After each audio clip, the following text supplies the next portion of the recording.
This is the Red Tent Company's Land Rover tent. You can find out the specifications for it on the redtentcompany.com's website. I've got it out. I just spent the night in it. It got in the low 20s last night. That's in Fahrenheit.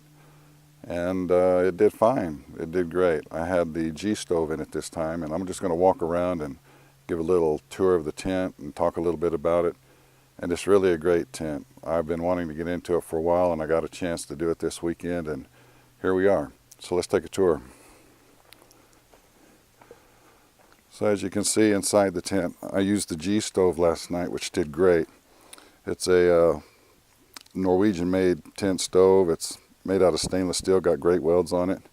You can see the inside here. I used a cot on the inside because I wanted a little more comfort, but it's got room for, if you get on a sleeping mat or an air mattress, you could put 2 to 4 people in here. It's got basically the sleeping compartment in the back, the canopy in the front, and it's about 7 foot by 7 across.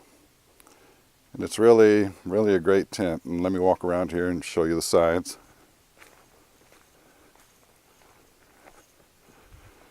One thing I will say about it, it basically requires a 2-man setup because of the height. You've got the wooden poles that I use are oak. I made them myself. You can order ash poles with the tent when you place your order for it.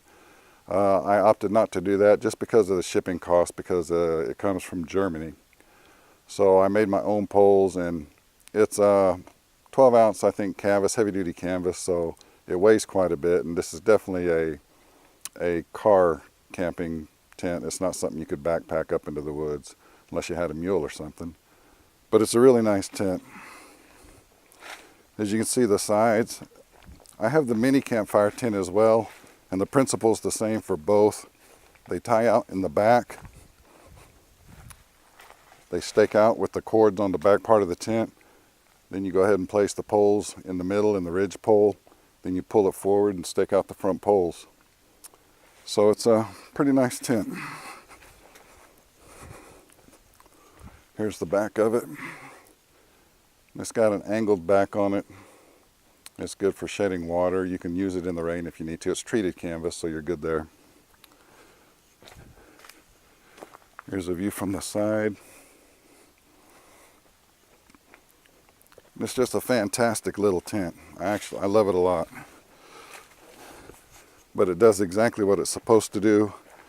Throwing something into it like the G stove, you get a little wood burning stove action going in on it. And it definitely keeps it warm. It was much warmer in the tent than outside. I used a couple of lash poles to brace it because the length of the pipe, I didn't want it to be overweighted on the top of the pole because of the angle. But it did just fine. It's a really great tent. When you add the G stove to it, you got a great combination.